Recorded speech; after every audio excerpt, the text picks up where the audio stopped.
Bonjour, bonsoir à tous, j'espère que vous allez bien.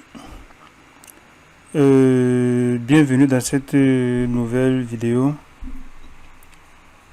où nous allons continuer la configuration de notre routage dynamique, en particulier le routage RIP. Bon, dans cette deuxième partie, nous allons nous concentrer sur la configuration de notre routage dynamique proprement dit. Bon, sans plus tarder, vous connaissez quand même le principe. La configuration du routage RIP se fait de manière simple. Donc, sur chaque routeur, nous allons annoncer les réseaux qui lui sont directement connectés. Par exemple, sur R4, on a notre réseau 10.10/0, 10.10.0/24 qui est connecté à R4 et le réseau 10.10.20.0/30. Donc on va annoncer ces deux réseaux-ci. Sur R1, c'est la .20, la .60 et la .30. Sur R2, c'est la .70, c'est la .40 et la .30. Ainsi de suite. Donc on annonce uniquement les adresses réseau qui lui sont directement connectées. D'accord. Sans plus tarder, on va commencer sur R4. Ok. Je vais d'abord vérifier ma table de routage Show IP route. Ça, c'est l'architecture que j'avais utilisée sur la configuration du routage statique. Donc, j'ai repris la même architecture, mais j'ai seulement supprimé le routage statique et j'ai ajouté un cinquième routeur là. Donc, j'ai tout configuré. Donc, toutes les interfaces sont déjà OK. Donc, je vais seulement appliquer notre routage dynamique dessus. Comme nous voyons ici là, donc ça, ce sont les réseaux qui sont directement connectés à notre routeur. On va entrer en mode de configuration globale et entrer maintenant notre routage dynamique avec notre routeur, avec le routage RIP. Pour configurer le routage RIP, on utilise la commande routeur RIP. On entre la version, pour nous c'est la version 2. On annonce maintenant les réseaux qui sont directement connectés à notre routeur. Pour nous, il y a la 10.10.0. J'entre encore le second réseau, c'est la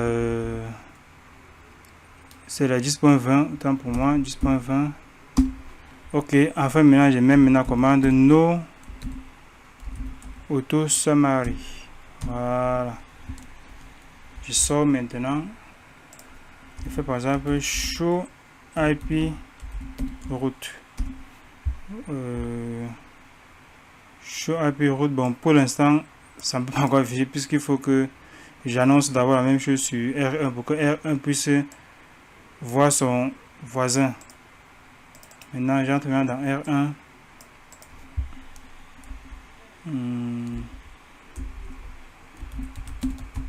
Conf T routeur RIP version 2. J'entre les réseaux network, j'entre la .20, la .60 et la .30. C'est 10.10.20.0. Je rappelle ma commande, je mets maintenant 60. Pardon, j'ai fait une erreur. Ok, 60. Je mets maintenant la .30. Ok, je ressors maintenant. J'entre maintenant dans R5. J'annonce ces réseaux qui sont directement connectés. C'est routeur RIP version 2. Network, c'est 10.10.60.0 et son second réseau c'est la 70.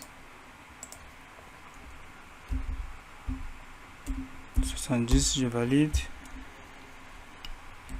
No auto summary. Je crois que j'ai oublié de mettre ça sur R1. Oui, j'ai oublié. Conft routeur RIP no auto summary. Je sors maintenant. Je reviens maintenant sur R2. Donc j'ai 3 réseaux à annoncer là-bas. Conft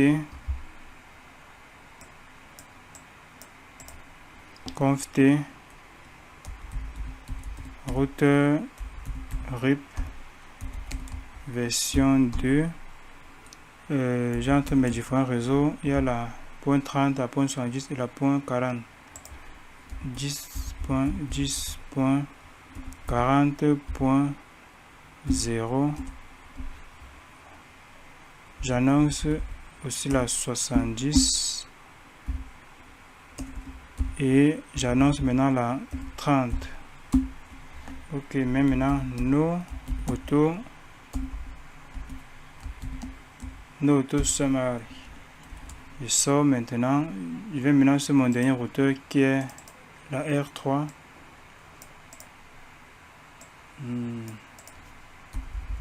Bon, R3 est inactif. Bon, je sors de là, je l'ouvre encore. Bon, R3 a un problème. Bon, je vais un peu éteindre R3 et réallumer R3. Je sais pas ce que R3 a eu comme problème. Je l'ouvre, ça redémarre. Bon, je mets la barre pause pendant que R3 redémarre. Ok, R3 a déjà redémarré. Mais je vais d'abord regarder si ces interfaces sont encore configurées. Show IP interface brief. Ok, ces deux interfaces sont ok. C'est bien. Bon, maintenant, on va configurer notre routeur, notre protocole RIP dessus. Conft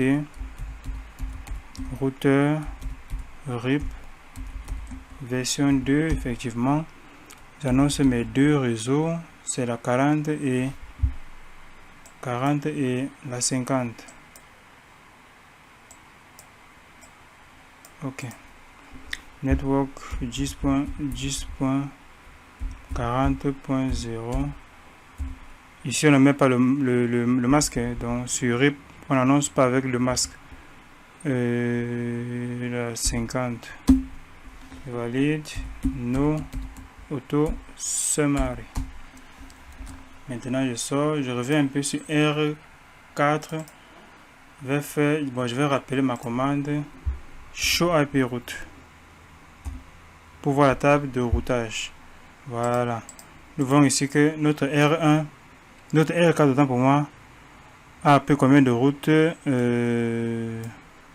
a pris 5 routes au total. Ouais, il a la route qui mène vers le réseau 30, le réseau 40, le réseau 50, le réseau 60 et le réseau 70. Donc il connaît maintenant, il a une vue globale maintenant sur tout le, donc il a les routes maintenant à tous ces différents réseaux. Ok, voici la distance administrative du routeur RIP. Donc la distance administrative du routeur RIP est de 120. Nous voyons que pour joindre le réseau 10.30.0, on a combien de sauts?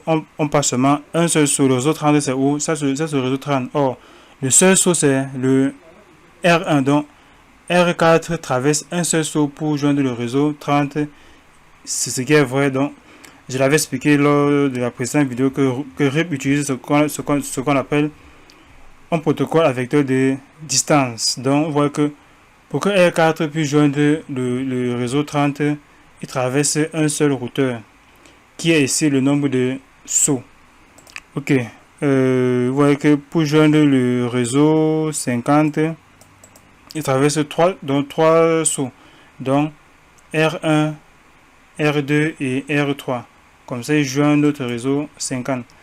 Bon, sans plus tarder, on va maintenant passer aux différents tests. Et pour ce faire, je vais devoir lancer un ping. Bon, je vais me placer sur R4, lancer un ping par exemple sur R3, du moins sur l'interface qui pointe sur l'autre réseau point 50. Bon, j'aimerais faire, c'est mieux que je fasse plutôt les tests dans une autre vidéo, puisque j'aimerais aussi faire les captures des différents paquets avec un autre outil de capture appelé Wireshark. Donc je vais seulement regarder dans tous nos routeurs si tous les routes ont été ajoutées de manière dynamique. J'ai fait un show IP route. Voilà, donc on a un chemin, 2, 3, 4. Ici il a pris 4 chemins. Ok. Il a la route qui mène vers la 10, la 20, la 40, la 50 et la 70. Même ici c'est bon, il a toutes les routes. Je viens dans R2. Je fais aussi un show IP route. Show IP route. Je valide. Vous voyez là, la route qui mène vers le réseau 10, 20. La route qui mène vers le réseau 50, le réseau 60. Il y a quelle route qui ne connaît pas, je crois que c'est bon pour lui aussi. Et maintenant dans R3, il faut aussi un show IP route. Voilà, ici il nous présente toutes les routes qu'il a apprises. Vous voyez, la 10, la 20, la 30, la 60, il y a la 70 et ici là c'est la distance administrative qui est par défaut à RIP, et ici là c'est la métrique qui est seulement le nombre de sauts, donc le nombre de routeurs qu'on traverse pour joindre le réseau distant. Ok, j'ose croire que cette vidéo vous a été bénéfique. Je crois que la configuration s'est bien passée et que vous avez aussi compris comment est-ce que ça se faisait. Donc, de manière simple, pour configurer le protocole RIP, on se place seulement sur chaque, du moins sur le routeur où on veut configurer notre routage RIP. On annonce tous les réseaux qui sont directement connectés à notre routeur. D'accord? Donc, s'il y a 4 réseaux qui sont connectés à notre routeur, on va annoncer tous les 4 réseaux en utilisant la commande routeur RIP.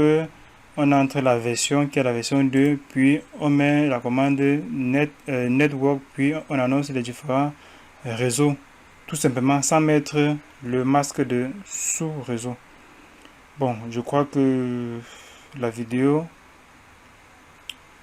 est complète. Dans la prochaine vidéo, on passera maintenant au test et à l'analyse des différents paquets échangés. Merci de m'avoir suivi et rendez-vous dans la prochaine vidéo. Merci.